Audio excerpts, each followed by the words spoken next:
Sebenza mpokazi lesibisi. Yanga. Africa Mura. 17 minutes away from potentially lifting that trophy.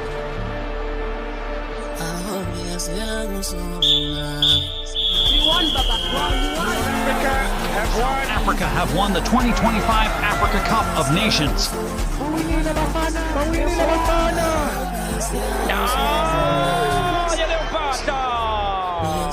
South Africa head to the World Cup as champions.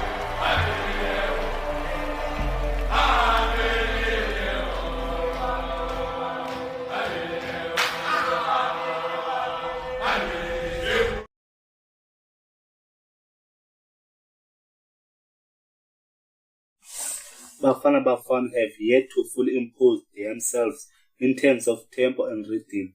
There have been a noticeable lack of cohesion in their build-up. The midfield hasn't quite clicked, and as a result, the play often feels disjointed. In response, they have looked to go wide earlier, relying on diagonal switches and expensive passes to stretch Zimbabwe and create opening down the flank. That's where we have seen glimpses of promise, particularly through the wing play. The midfield ox of Yaya Sithole and Sipho Mbuli is struggling to provide the kind of a platform needed to control proceeding and link play.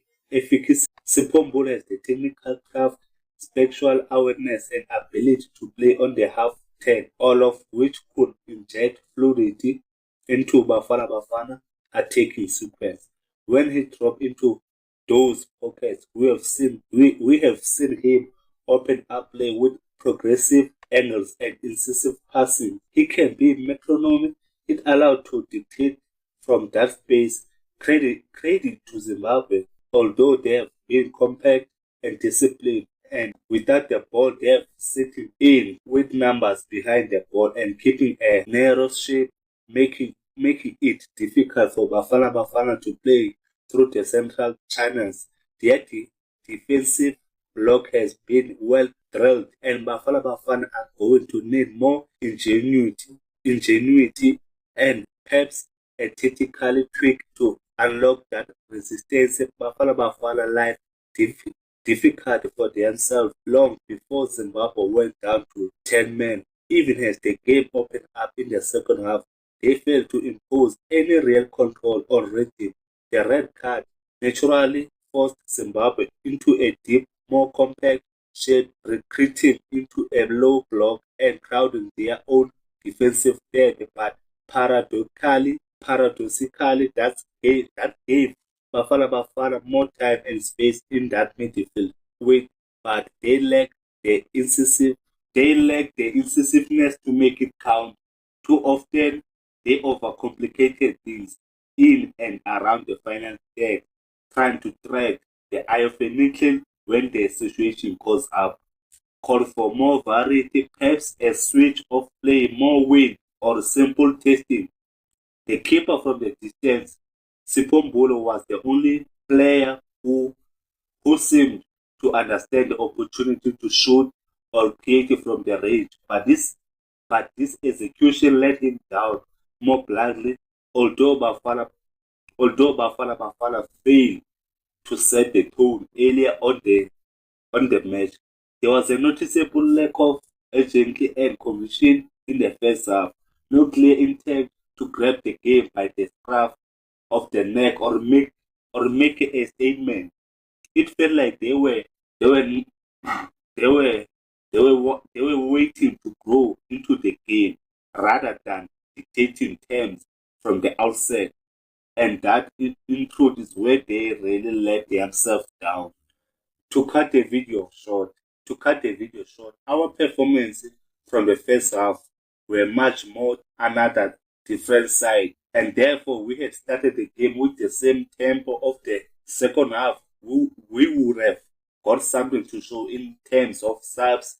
I think Hugo Bros might have got them wrong. Yaya Sithole was substituted due to the lack of availing himself and creativity, but instead of any offensive change like Talent Mbata, who would penetrate and take shots at goals, and also Obas was brought in instead of Nkota. Nkota was a threat for Zimbabwe, and I believe he was taken up of Kota was a threat for Zimbabwe, and I believe he was taken off too early. Taking off Mudau for Morena would have made sense, as that would have give us more win and overlapping runs that we lack. Tutuzu Shabalala was there, and I think was the main sub I was looking for, because South Africa get a lot of entrance in congested areas, and Shabalala is one player that operates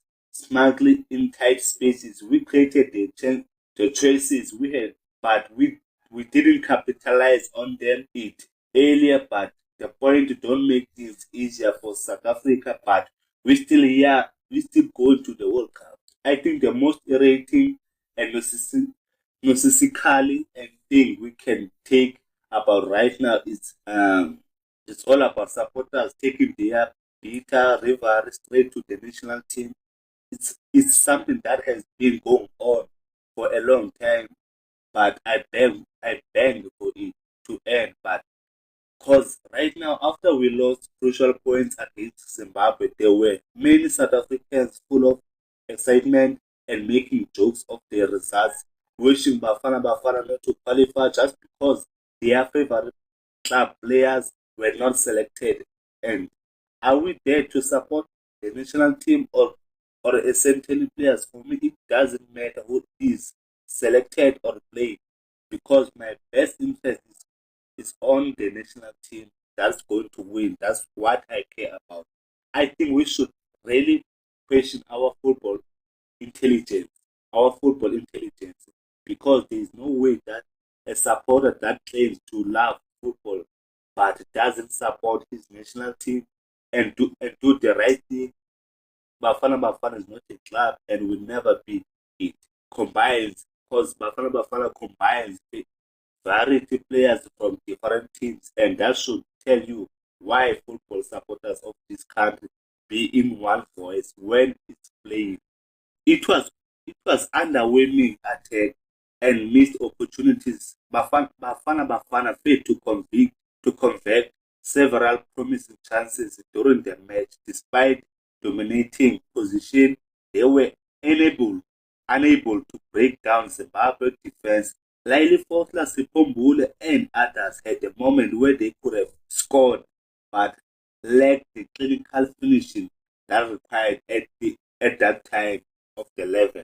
Zimbabwe mission is to drag Mzansi down with despite their poor form in the qualification of the World Cup showed resilience. They were compact defensively, making it hard for Bafana Bafana to get a goal of it.